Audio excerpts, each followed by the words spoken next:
My husband announced his pregnant mistress at his mother's party. I answered with the truth. Chapter 1. The smile behind the mask. The night glittered with chandeliers and champagne laughter. It was my mother-in-law's 60th birthday. Grand, elegant, and filled with people pretending to be perfect. And I, Emily Ross, stood beside my husband, smiling like the perfect wife I pretended to be. Daniel Ross, tall, confident and charming, looked like the man every woman dreamed of. But lately his eyes had changed. They used to shine when they looked at me. Now they avoided mine. For months I'd seen the signs. Late-night messages, secret phone calls, perfume that wasn't mine. But I had convinced myself I was overthinking. That love was stronger than doubt. That night I learned how wrong I was. Chapter 2. The announcement.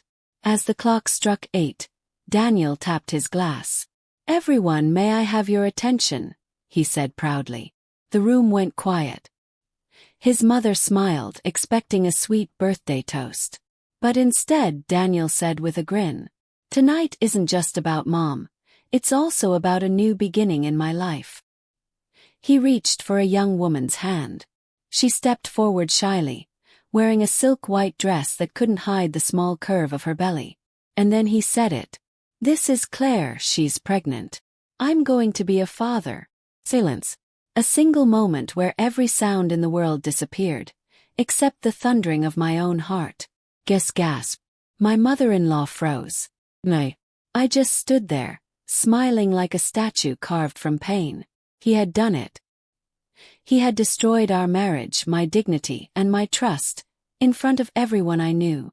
Chapter 3. The calm before the storm. Daniel smiled, as if expecting forgiveness. He probably thought I'd keep quiet, for the sake of pride, family, appearances. But he didn't know me anymore. I placed my wine glass down carefully and said, "Congratulations, Daniel. What a beautiful announcement." People shifted uncomfortably. Claire looked at the floor. Daniel gave me a nervous glance, as if begging me not to make a scene. Too late. I straightened my posture and said calmly, "Since tonight is apparently about announcements, I think I should make one too." Chapter 4. The truth. Every eye turned to me. The chandelier lights glimmered above, reflecting off my tears, the last ones I would ever shed for him. I looked at his mother. "Mom, I didn't want to spoil your birthday. But since your son wants to share news, let me share mine too." Then I turned to Daniel. "While you were busy building a future with Claire, I was meeting with my lawyer. The divorce papers are ready. And the company you're so proud of, 75% belongs to me. Because it was built with my father's investment." Daniel's face went pale. Guests whispered. Claire froze. I took off the diamond necklace around my neck, the one Daniel gave me on our wedding anniversary, and placed it on the table. "This was supposed to symbolize forever," I said quietly. "But forever ends tonight." Daniel stammered. "Emily, please not here." "Oh, why not?" I interrupted. "You chose this place to humiliate me. I'm just returning the favor." Then I looked straight into his eyes. "You might have found a new woman, Daniel. But you lost a wife who would have stood beside you through everything. And that's a loss no mistress can replace." Chapter 5. The collapse. The room was silent, only the sound of my heels clicking against the marble floor. Claire's voice trembled. I didn't know she knew." I looked at her, not with anger but with pity. "You didn't break my marriage, Claire. You just showed me it was already broken." She looked down, tears streaming. Daniel's mother whispered, "My God, Daniel, what have you done?" I smiled faintly. "Let's raise a toast," I said softly. "To new beginnings, mine." Then I walked out. Chapter 6. Rebirth.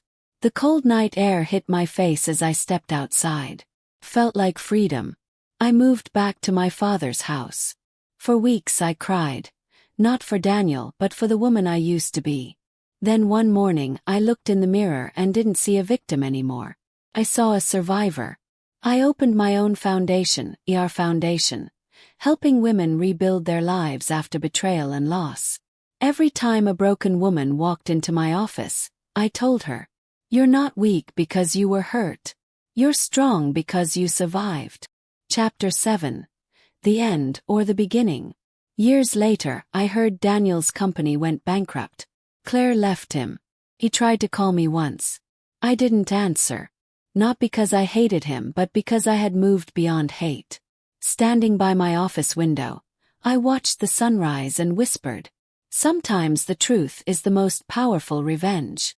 And as the golden light filled the room, I finally smiled. Not the mask I once wore, but the smile of a woman who had won her freedom, her dignity, and herself.